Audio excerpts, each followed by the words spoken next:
At ang atin nga pong video ngayon ay yung pagtatanim ng sibuyas. Since day 1 po ay uumpisahan natin ang ating pong documentary po sa pagpapatanim ng sibuyas. Mula dito sa land preparation pa lang ng land preparation ng pagpupunlaan, tama, no? Pagpupunlaan.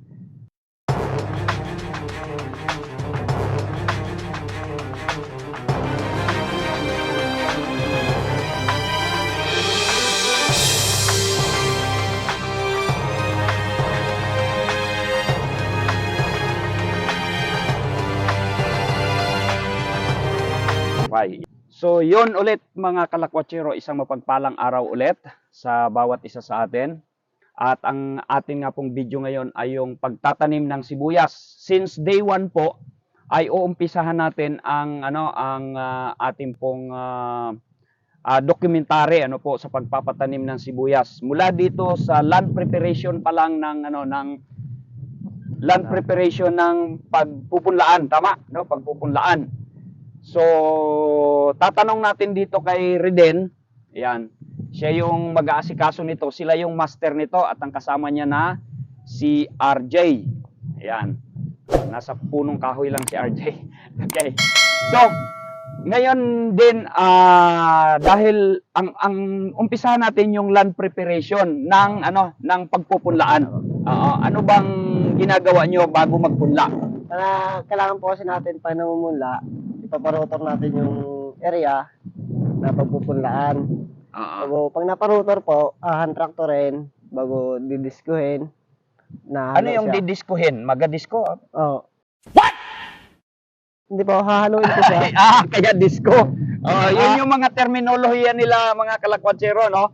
Nagtanong ako, agad ako doon sa disco kasi baka mamaya magsasayawan dito. So, yung pala, Hinahalo po. Hinahalo. Bago, mikos-mikos. Pag nahalo na po siya, mga after 3 days, papainitan po siya. Pag after 3 days na, babasagin ulit ng hand tractor. Pag nabasag po ng hand tractor, susuyurin na po yung yung pagpupunlaan. So ganun yung preparasyon. Ayun, so ano pa yung susunod na nun din? Ano pang susunod na preparasyon bago talaga makapagpunla? Gagawin po natin pang mula, ikakama po natin ng ganyan, no? Ipaplat na ng ganon.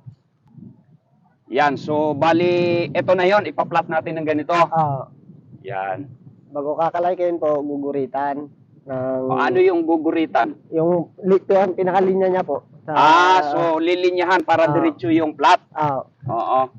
Bago, pag nako na po, pag nakapamula na tayo, papatubigin natin. Pwede rin po dilig, pwede patubig. Pwede patubig. Pagkatapos nitong plat na to, pwede na siyang budburan ng buto. Parang ganon. Tapos pagkatapos ng may nakikita ako doon sa katulad nito. Katulad nito. Katulad niyan, bakit mayroong dayami ang taas? Bako. Kaya po natin nilalagyan ng dayami yan para hindi po nabibilad yung buto. So yun ang purpose niya para hindi mainitan. So importante din pala yung mayroong dayami. Okay, pagkatapos niyan, anong mga susunod na hihintay natin o gagawin? Ayun po, pag nakapamula na po tayo, hintay po tayo ng after 7 days. 7 days, Bago po tayo magtatanggal ng dayami. Yung nasa taas na ganito, yung nasa taas na yun, tatanggalin ulit? Tatanggalin po yan. Sige. Tapos? Pag natanggal po yun, after 10 days naman, pag natanggal, bago tayo mag-aabono ng punlaan. Paano mag-abuno ng punlaan? Dilig po yung ginatunaw yung ididilig dito sa binhi, doon sa pinatubong binhi. Ayun, pagkaraan ng 10 araw.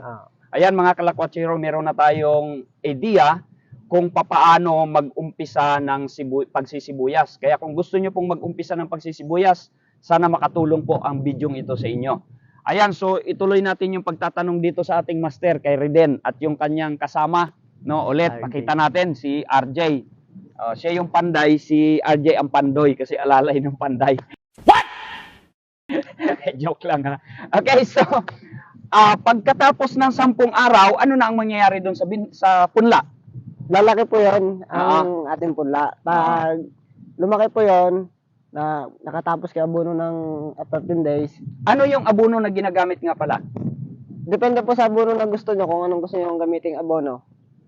So ibig sabihin marami siyang pwedeng pagpilian. Marami Pero po. sa'yo, mula sa mga experience mo, ano yung talagang pinakamagandang abono na ginagamit Ang mo? ginagamit ko po 1620 lang para sa 1620 lang talaga siya. So siya nga pala mga kalakwatsero, alamin nga pala muna natin yung background ni kasi kung makikita natin bata pa siya. Batang-bata pa 'yan. Pero matatawag nating master, ano po? Bakit? Kasi ito yung tama ba? Ito yung kinalakihan ninyong hanap buhay talaga. Dito po kami lumaki sa pagbubukid, pagtatanim ng sibuyas, palay. Ayun. So kaya si Reden, kahit sa tingin ninyo mga kalakwatsero, ganyan pa po siya kabata na nag-aasikaso nitong sibuyasan, makikita natin na talagang bihasa po siya rito. Okay? So, yun, ituloy natin yung pagkatapos noon, mga ilang araw ang punla bago siya binubunot. Ano po, 35 days to 40 days, lilipat natin tanim. Ililipat na ang tanim noon. Ah, So, pag nailipat ang tanim, dito yon mga kalakwatsero, ito na, ang tawag nila squadron, no? Dino? Ito na. Yan, ito yung pagtataniman, tawag dito, yan yung pagtatransferan kapag ka natapos na yung punla natin na 35 hanggang 40 dias, Apo. pagkatapos nung bubunutin diyan, ipapakita natin sa susunod na video. Ngayon, ang natin is land prep pa lang tayo para sa punlaan. At ganito na po yung ginagawa, no, habang hindi pa nakakapagpunla o habang nagpapatubo ng punla. So ang ginagawa nila ay piniprepare na rin po yung pagtataniman, tama din? Apo. Pagtataniman natin. So ganyan po ang mangyayari. Then pagkatapos niya, marami pa pong gagawin diyan sa susunod natin na video yan. Abangan po ninyo sa susunod na video ano na yung mga susunod. Kasi ngayon parang basag pa lang to kung tawagin, parang nabasag pa lang siya. Araro pa lang. Oo, isang araro pa lang siya. May gagawin pa diyan sa susunod. So focus muna tayo rito sa ating punla. Ano po? So pagkatapos noon, yun na yun. Yun na po yun.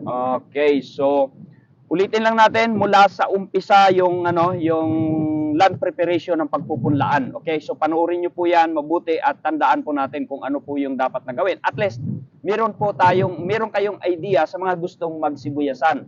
Kasi dito po sa amin, talagang ngayon sa panahon ng tagsibuyas, talagang medyo maganda ang sibuyas.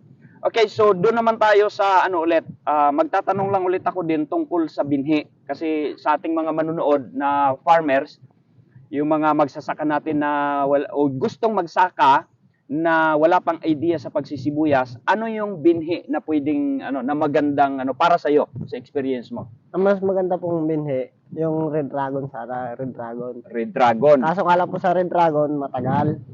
120 days bago siya maani. Oo, so Red Dragon 120 days bago siya maani. Yun yung disadvantage niya. Oo. Doon sa doon sa may ko kanina yung Red Allium. Sa Red Allium naman po, lang po yun, 95 days, ani ka na, nailipat tanim. Mula pagkalipat tanim, bilang ka lang ng 95 days, pwede na siyang anihin. Mas maga po yun. So yun na yun agad ang disadvantage at advantage mga kalakwatsero ng dalawang dalawang butod, Red Dragon at saka Red Allium. Meron pang Red Pinoy, di ba? Ang Red Pinoy naman po, halos marehas lang po sila ng Red Allium. Maaga rin po siya. Halos ganun din. Pati po yung super. Medyo may katagalan lang po yun. 110 days naman siya. 110 days. Yung Red Dragon ay ilang days nga? 120 po. So mas talaga yung yung Red Dragon, mas mahaba ang panahon niya. So, ano yung advantage at saka disadvantage pa ng apat na Mga kalakwatsero, apat lang muna ang tutukuyin natin kasi dito kadalasan yan lang yung pangunahin halos yan lang tinatanim dito. Dito sa atin sa lugar natin. Pero marami pang mga klase ng buto ng sibuyas, tama din? Kaya lang dito, yung apat na yon ang halos pinamimilian. Yung priority po dito, yung apat na yun. So, bukod doon sa mga bunga niya sa paglaki. Ang Dragon naman po kasi, walang sizing po siya. Ang Red Dragon. Lumalaki po yun. So lumalaki siya hanggat gusto mo palakihin. Oo, Ganun. lumalaki po siya.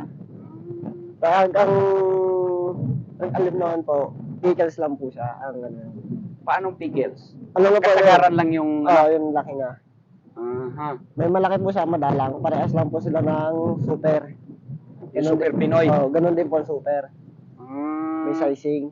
Oo. So, yung red, ano pa isa? Red Pinoy. Ang red Pinoy naman po, ano lang po siya, yung sizing niya, medium size. Medium size. Oo. Yun lang po yung kinalalaki niya. So, ano yung magiging advantage nun pagdating sa mga buyer o bintahan? Ang sa bintahan naman po, ang priority ng buyer, yung ano, yung matagal sa storage, pang stock po ba?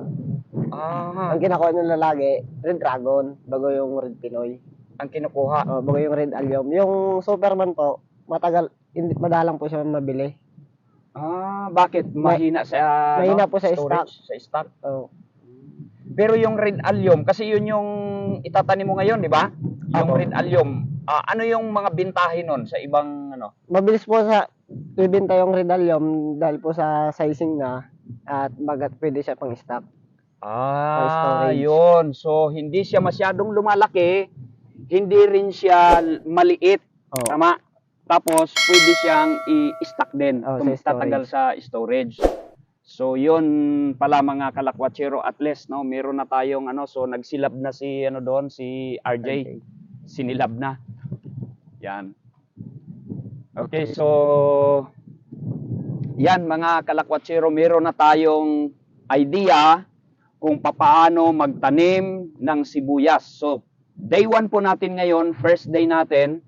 Susunod na araw, balikan natin si Reden kung papaano naman yung pagtatanim ng sibuyas. So ngayon tinanong lang natin siya kung ano yung preparasyon. Kasi ngayon na-prepare na rin nila yung yung yung pagpupunlaan. Ayan na-prepare na po nila 'yan. At doon nga katunayan may plat-plat na. Okay? So kaya pag nagtanim sila sila Reden, balikan natin para makita naman ninyo kung papaano yung pagtatanim. Subaybayan ninyo mga kalakwatsero itong ating video sunod-sunod na series ng video mula ngayon, preparasyon ng ating pagpupunlaan. And then sa susunod yan, balikan natin sila rito sa pagtatanim at maghintay ulit tayo paano maglagay ng abono, tamang pag-aabono. Sa kanya rin natin tanungin yan kasi siya nga yung master dito eh. Ayan, so yun lang mga kalakwatsero. Wala na ba tayong ibang sa punlaan din? Wala na po. So ganun lang yung preparasyon talaga, no? Ganun lang po yun. Okay.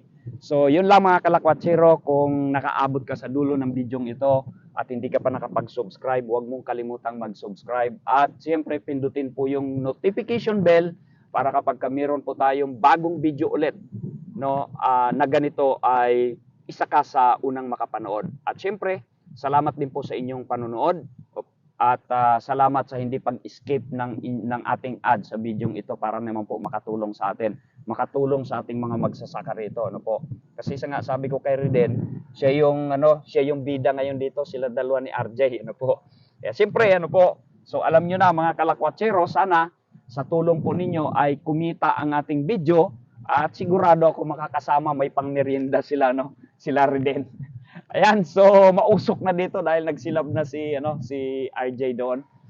Okay, so yun lang ulit mga kalakwatsero. God bless po sa ating lahat and bye-bye po.